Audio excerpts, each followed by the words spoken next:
아멘. 아멘. 반갑습니다, 여러분. 또 인터넷으로 함께하는 형제자매 여러분들 너무나 반갑습니다. 아, 먼저 이렇게 여러분들 앞에서 말씀을 나눌 수 있어서 너무나 감사하고요. 가끔 여러분들 앞에서 말씀을 나눌 수 있다는 것은 감사하기도 하지만 또 한편으로는 굉장히 부담스러운 일인 것만은 사실인 것 같습니다. 말씀을 준비할 때마다 늘 생각드는 건 제가 그 말씀대로 좀 살고 있는지에 대해서 늘 생각해 보게 되는 것 같고요. 말씀에서 우러나오는 깊이가 없으면 사실 그 내 생각과 마음을 잘 전달할 수 없기 때문에 그 부분도 참 조심스러운 것 같습니다. 아무튼 많이 부족하지만 말씀을 좀 나누어 보겠습니다.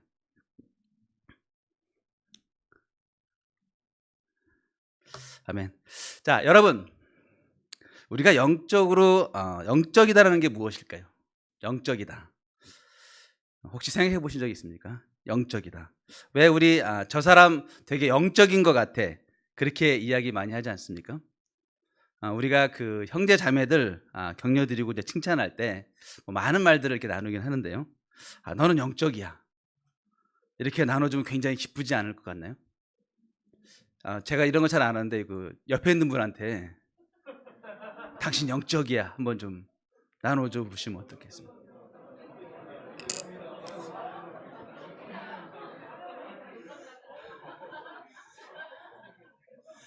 이왕이면 왜 영적인지도 한번 같이 나눠주시면.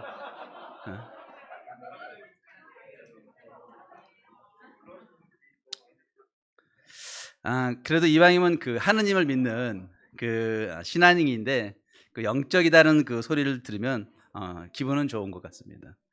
아, 실제로 우리가 영적이고 싶은 마음은 참 누구나 갖고 있는 것 같아요. 근데 요즘은 그 제자 부부와 시간을 보내도 이런 이야기를 이제 잘 하진 않는데, 옛날에는 그 제자 부부끼리 시간을 보내다 보면 제일 많이 그 자매들한테 듣는 컴플레인이 "우리 남편이 영적이지 않은 것 같아요."를 제일 많이 들었던 것 같습니다. 그래서 이제 제가 물어보죠.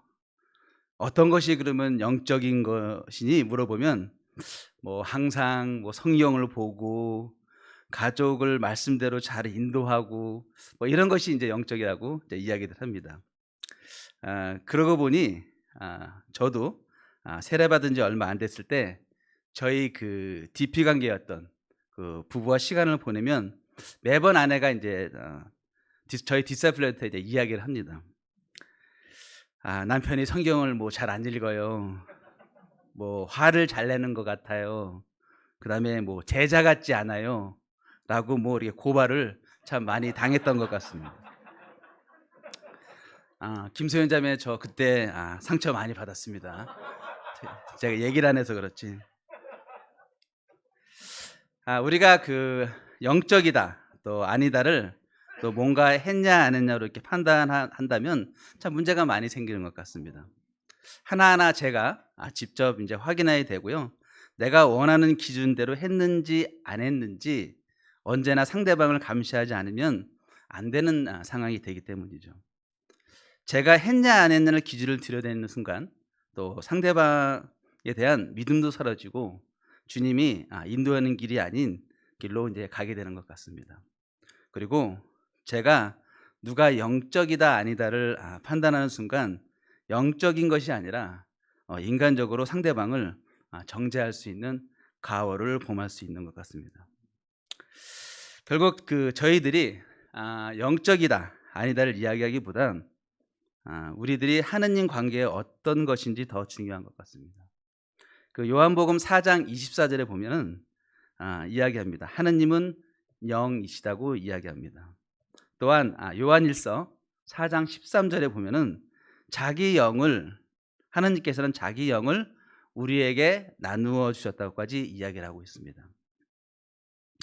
성경에서는 하느님의 영이 저희 안에 있고요. 저희가 하느님의 영을 잘 찾기만 하면 영적으로 잘 살아갈 수 있다는 말씀인 것 같습니다. 그러기에 영적으로 산다는 것은 하느님하고 또한 어떤 관계에 있고 하느님하고 어떻게 연결되어 있는지가 중요한 것 같습니다. 저는 오늘 우리가 주님과 어떻게 하면 좀 좋은 관계를 맺고 좋은 연결을 하고 영적으로 될 수 있는지를, 또 어떤 부분을 좀 바꾸고 지향하고 또 영적으로 성장할 수 있는지 좀 알아보는 시간을 가졌으면 좋겠습니다. 얼마 전 그 느헤미야를 묵상하면서 좀 느낀 점들을 나누겠습니다. 물론 그 뭐 한두 가지 저희가 한다고 해서 영적으로 뭐 금세 변하는 것은 아니지만, 개인적으로 중요하다고 생각되는 거를 몇 가지 좀 나눠 보겠습니다. 자, 글씨가 되게 작네요. 죄송합니다. 여러분들이 갖고 계시는 성경을 읽으면 좋겠습니다. 자, 첫 번째 포인트는요, 어떤 상황에도 하느님을 의지하자입니다. 자, 느헤미야 1장 5절에서 11절을 제가 한번 읽어보겠습니다. 아뢰었다. 주 하늘의 하나님, 위대하고 두려운 하나님, 주님을 사랑하는 이들과 세운 언약, 주님의 계명을 지키는 이들과 세운 언약을 지키며 은혜를 베푸시는 하나님, 이제 이 종이 밤낮 주님 앞에서 주님의 종 이스라엘 자손을 위하여 드리는 이 기도에 귀 기울여 주시고 살펴주십시오. 우리 이스라엘 자손이 주님을 거역하는 죄를 지은 것을 자복합니다. 저와 저희 집안까지도 죄를 지었습니다. 우리가 주님께 매우 큰 잘못을 저질렀습니다. 주님의 종 모세를 시키어 우리에게 내리신 계명과 율례와 규례를 우리가 지키지 않았습니다. 주님의 종 모세를 시키시어 하신 말씀을 기억하십시오.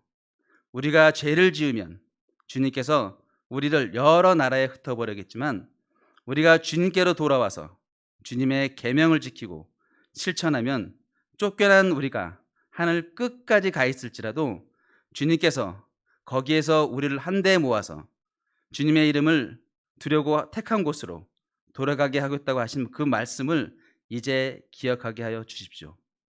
이들은 주님께서 크신 힘과 강한 팔로 건져내신 주님의 종이며 주님의 백성입니다. 주님, 종의 간구를 들어주십시오. 주님의 이름을 진심으로 두려워하는 주님의 종들의 간구에 귀를 기울여 주십시오. 이제 주님의 종이 하는 모든 일들을 형통하게 하여 주시고 왕에게 자비를 있게 하여 주십시오.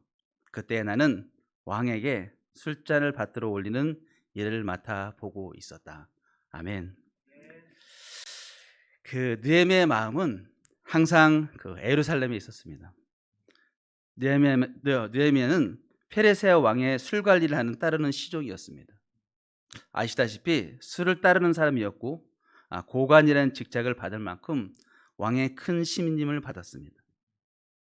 느헤미야는 왕 옆에서 항상 있었고요, 왕의 말벗이 되는 사람이었기에 사실 그 왕의 최측근이나 마찬가지였습니다. 느헤미야 2장에 가면 황후마저 예루살렘에 가면 언제 돌아올 거냐라는 질문을 한 만큼 왕의 부부에 있어서는 없으면 안 될 아주 선망받는 사람이었던 것입니다. 그렇게 항상 왕 옆에 있는 사람이었기에 좋은 점도 있었겠지만 힘든 점도 있었습니다.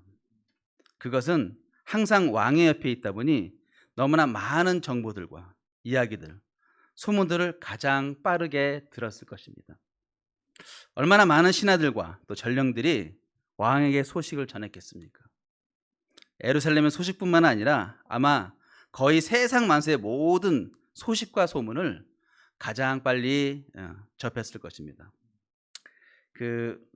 저 또한 그 교회 그 맥그룹의 일원으로서 최근 그 교회 이슈에 한가운데 있다 보니 많은 정보와 많은 이야기들을 듣게 되었습니다. 그 세상 정보와 이야기들도 들어도 마음이 힘들 때가 있는데, 교회의 많은 정보와 이야기들을 들을 때 사실 마음이 좀 무겁고 낙담할 때가 종종 있습니다. 하물며 그 느헤미야는 고향 예루살렘의 성벽이 무너지고 도시가 폐허가 되었다는 이야기들과 주변 나라로부터 이스라엘 사람들이 멸시받고 또한 핍박받고 있다는 소식을 들었을 때 느헤미야의 마음은 정말 많이 힘들었을 것입니다. 어쩌면요, 느헤미야는 그 유대 민족이 70년 동안 포로 생활과 노예 생활을 하면서 죄의 대가를 충분히 치렀다고 생각을 했겠지만 70년이라는 그 고난의 시간을 지나고 포로 생활에서 해방됐음에도 불구하고 여전히 그 핍박받고 괴롭힘 당하는 소식을 들었을 때 그의 마음은 정말로 참담했을 것입니다. 어떻게 이 선택받은 그 이스라엘 민족이 이렇게 나락으로 빠질 수 있는가 하는 비통한 생각이 들면서 이 상황을 정말 인정하기 힘들었을 것입니다. 무엇보다 많은 고통과 또한 상실감, 또한 허무함이 느헤미야 마음속에 가득 찼을 것입니다. 여러분, 그 요즘 저희 교회 일들을 보면서 많은 걱정과 상실감과 허무함이 저희 마음에 가득 차 있지 않습니까? 근데 여러분, 너무 상심하지 않았으면 좋겠습니다. 교회 일이나 세상 일이나 우리 삶에 항상 상심되는 일들은, 낙담할 일들은 언제나 있습니다. 사실 성경을 읽어보면 지금 우리 주변에 있는 일들이 없던 일도 아니고요, 정말 새삼스럽게 처음 일어나는 일도 절대로 아닙니다. 이런 일들은 2000년 전에도 있었고요, 지금도 있고 앞으로도 언제나 일어날 일들입니다. 근데 문제는 이런 일이 있을 때마다 그 해결 방법을 우리가 인간적으로 방법을 해결하는 데 있는 것 같습니다. 시시비를 가리고 또한 잘못을 가리려고 할 때 하나님의 방법이 아닌 우리 방법으로 해결하려고 하는 오류가 생기기 마련입니다. 성경에서 인간적인 방법으로 성공한 게 얼마나 있습니까? 사실 하나님이 어려운 일이 있을 때마다 전부 개입하셔서 해결해 주셨던 것을 볼 수 있습니다. 하나님이 드러내시는 일들은요, 우리 인간의 방법으로 절대 해결할 수 없습니다. 오직 하나님만이 해결할 수 있는데 우리들은 어떻게든 우리의 힘으로 내 생각대로 해결하려고 애를 쓰는 걸 봅니다. 주님은요, 한치의 오차도 또한 한치의 실수도 없는 분입니다. 그런 주님께서 아무 이유 없이 이스라엘의 민족에게 많은 어려움을 허락하셨을까요? 인간의 머리로는 절대로 이해할 수 없지만 어려운 일이 닥칠 때 더욱 주님을 의지하고 나아가라는 성령님의 메시지가 아닌가라는 생각을 저는 최근에 생각해 보게 되는 것 같습니다. 그렇다고 우리 교회와 우리들은 정말 아무런 잘못이 없고 오류가 없었을까요? 하나님은 우리에게 어떻게 하시기를 원하시는지 생각해 보신 적은 있습니까? 그리고 여러분은 정말 하나님 앞에서 정말 신실했습니까? 그리고 온 마음으로 저와 여러분 하나님을 사랑하셨습니까? 그리고 내 이웃과 형제 자매들을 내 몸같이 사랑은 하셨습니까? 질투, 시기, 미움, 방관, 방종, 판단, 뭐 이런 거 하신 적이 없습니까? 느헤미야는 이스라엘 자신의 죄를 인정했고요, 심지어 자기 죄와 자기 가문의 죄까지 인정했습니다. 그래서 느헤미야는 주님의 계명대로 또한 주님의 순리대로 살지 않는 민족이 어떠한 대가를 치는지 너무나도 잘 알고 있었기 때문에 주님이 주시는 상황과 결과를 받아들일 준비가 되어 있던 것입니다. 왜 그랬을까요? 그 해결책을 주고 있는 것은 오로지 하나님에게만 있음을 느헤미야는 알고 있었기 때문입니다. 우리가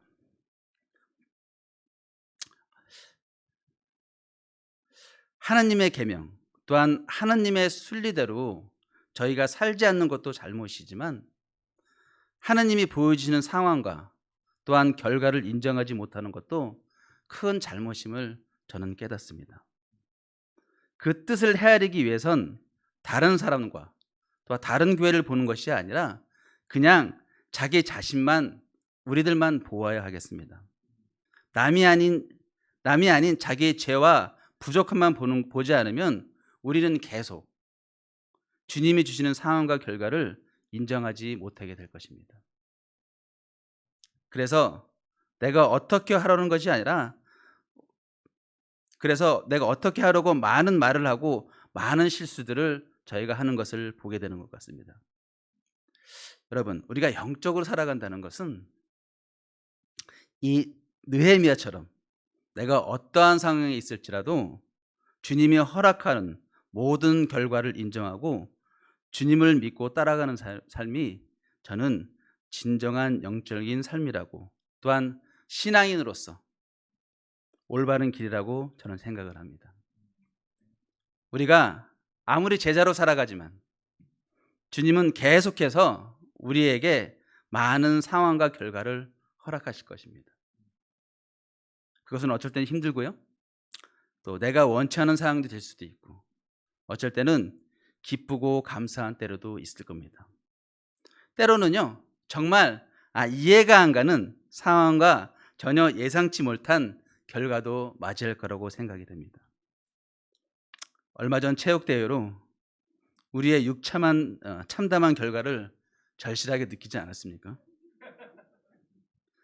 젊은 피들과 시합해서 이길 수 있다는 그 강한 확신과 자신감으로 체육대회를 했지만 저희 청팀은 닭싸움 빼고 전부 다 박살이 났습니다.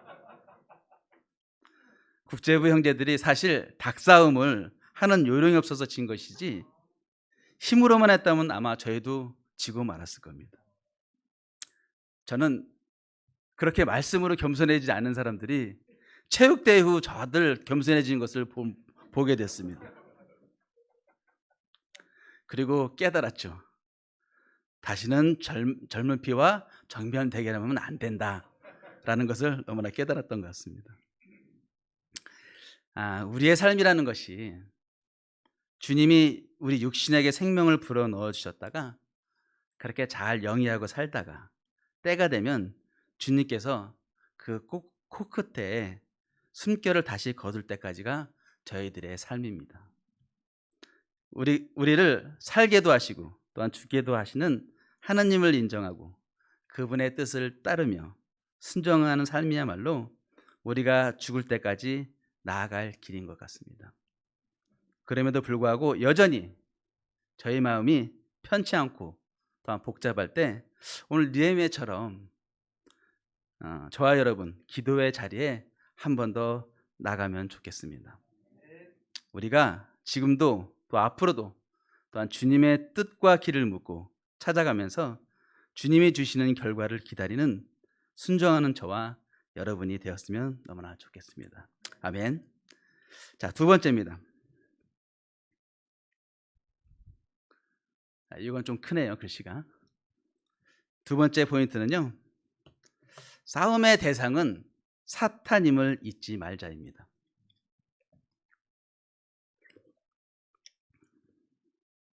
자, 성경 구절 느헤미야 4장 11절에서 15절을 한번 읽어보겠습니다.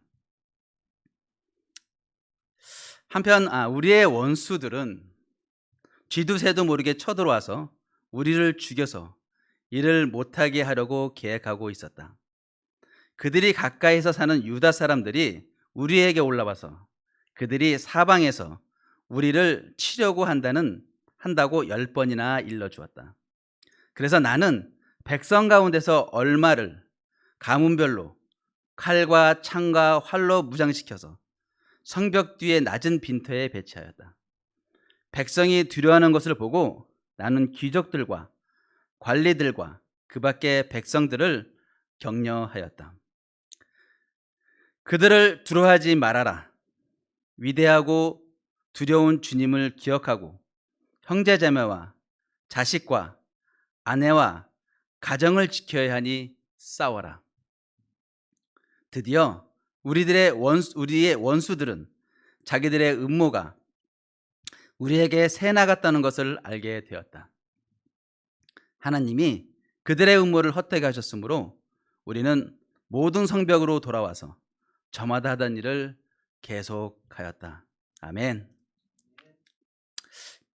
당연하지만 저희들은 하느님이 저희를 창조하셨고요.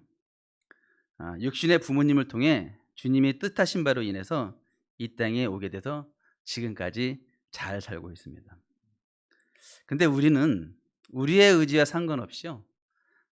유치원에 가고 초등학교, 중고등학교, 대학교를 가면서 성적, 학업, 능력 이런 것들을 이제 차별두기 위해 시험이라는 것을 치르게 됩니다.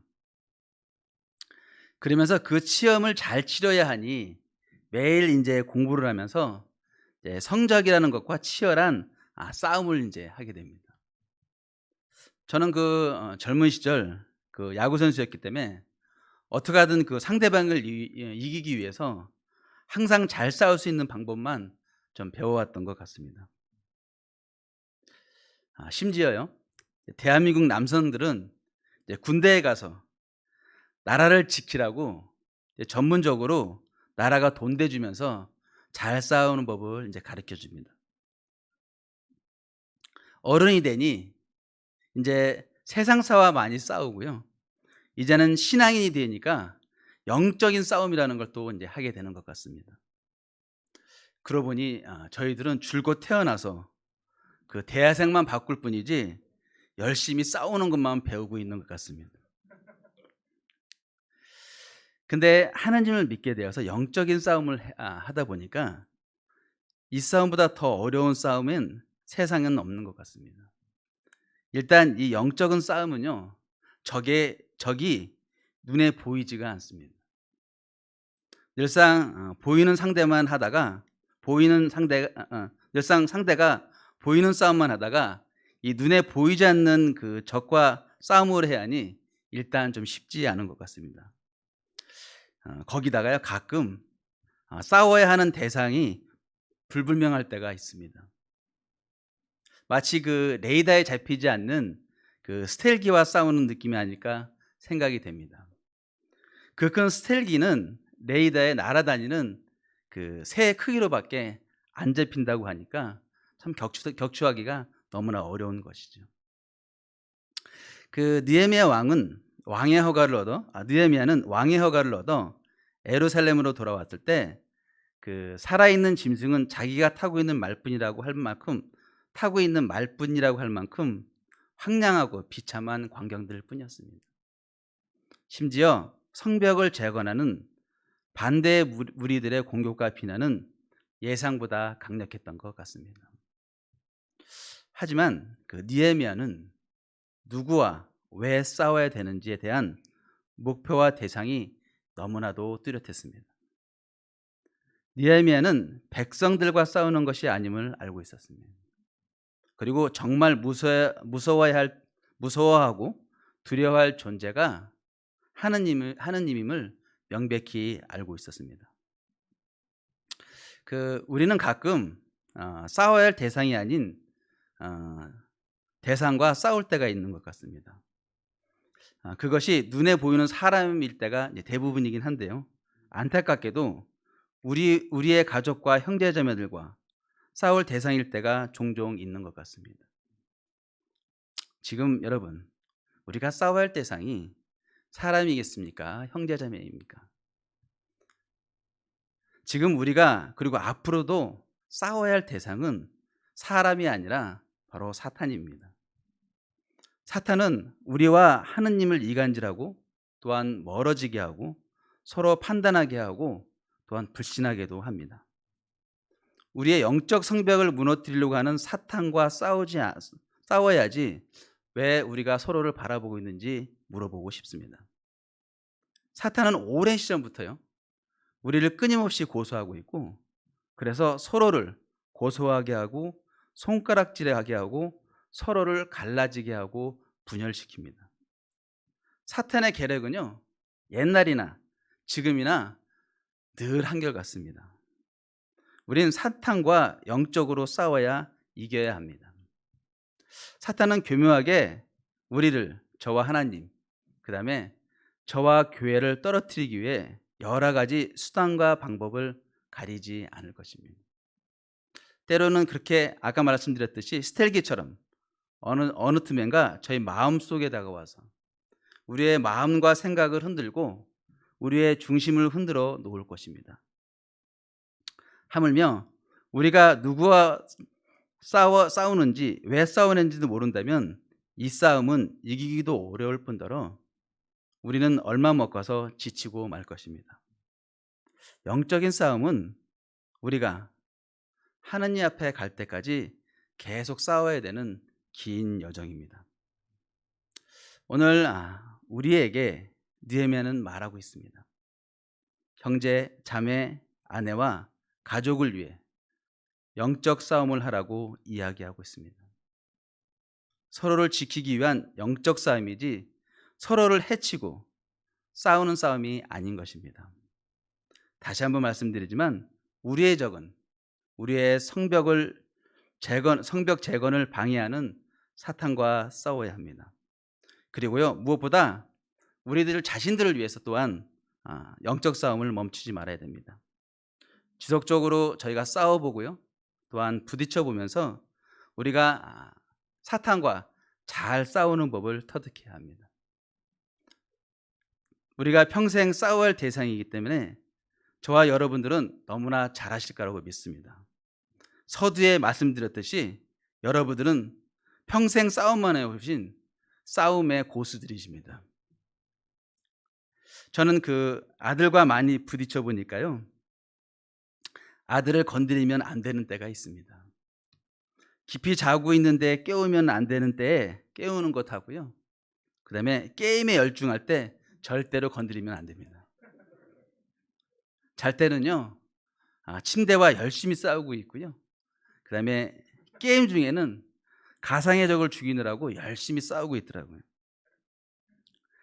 우리는 어쩔 때 처참히 질 때도 있고 소위 사탄에게 박살이 날 때도 있겠지만 지속적으로 이 싸움을 멈추지 말아야 합니다. 저는요, 저희가 어쩔 땐 여의치 않고 쉽지 않을 땐 말씀과 기도로 하나님 뒤에서 대치하고 있는 것도 아주 좋은 방법이라고 생각합니다. 여러분, 우리가 정말 싸워야 되고 싸워야만 하는 존재가 누구인지 다시 한번 잘 생각해 보면 좋겠습니다. 또한 여러분, 지금 저희가 정말 두려워할 존재가 누구인지 잘 한번 생각해 봤으면 좋겠습니다. 요즘 우리 교회가 하나님을 두려워하지 않고요, 사람들을 두려워하고 있는 것을 너무나 보게 됩니다.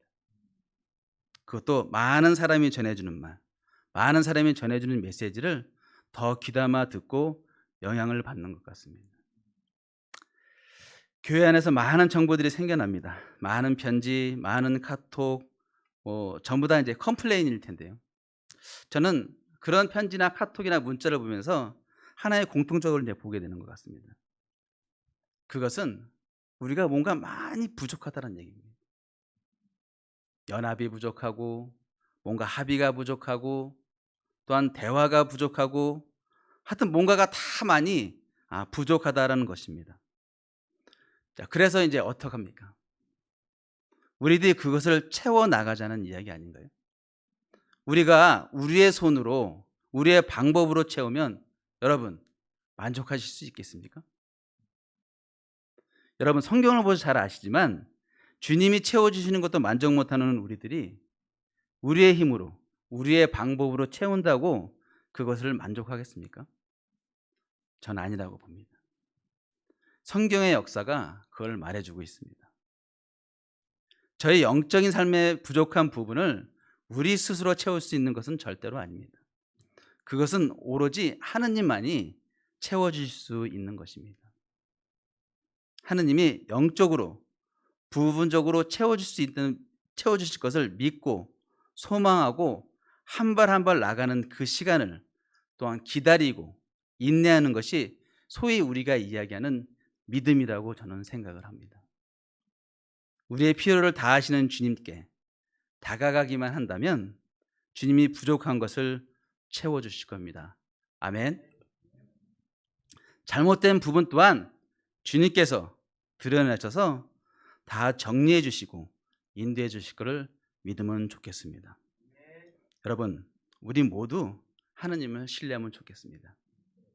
또한 말씀과 영적인 교회 이외에 저의 마음을 달콤하게 하는 사람들의 말은 정말 저희가 주의하고 조심해야 됩니다. 또한 성경의 역사도 아시겠지만 하느님의 메시지는 금세 이루어진 것이 하나도 없습니다. 성령이 함께 할 때만 말씀이 달콤하고 또한 사람을 달콤한 것이지 사람을 기쁘게 하는 말은 절대로 사람을 기쁘게 할 수가 없습니다.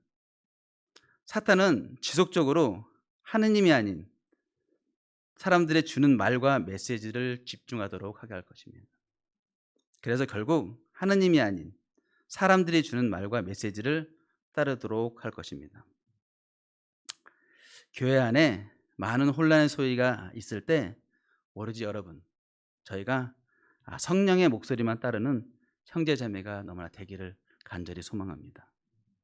느헤미야는요, 성벽 재건을 위해서 하나님을 두려워하고 형제자매 그리고 가족을 위해 싸웠습니다. 여러분, 우리가 신앙인으로 살아가는 동안 많은 일을 겪을 것입니다. 그럴 때마다 저와 여러분 가장 먼저 하나님의 메시지와 하나님의 말씀에 귀 기울이시면 너무나 좋을 것 같습니다. 그리고 정말 우리의 적이 누구인지, 소위 말하는 우리의 주적이 누구인지 정확히 아는 저와 여러분이 됐으면 너무나 좋겠습니다. 또한 그러한 지혜와 또 그러한 분별력을 주실 수 있도록 주님께 간구하고 기도합시다. 여러분, 가을입니다. 무엇보다도 주님과 너무나 좋은 시간을 좀 보내셔서 참 어떠한 상황이 있어도 하느님에게 멀어지지 않고 또한 주님이 주시는 상황과 결과를 기대하시고 앞으로 우리의 영적인 적과 잘 싸워 나가셔서 저희를 온전히 주님께 드리는 영적 신앙인으로서 살아가는 저와 여러분들이 되기를 정말로 간절히 소망합니다. 긴 시간 들어서 너무나 감사합니다. 고생 많으셨습니다. 이상입니다.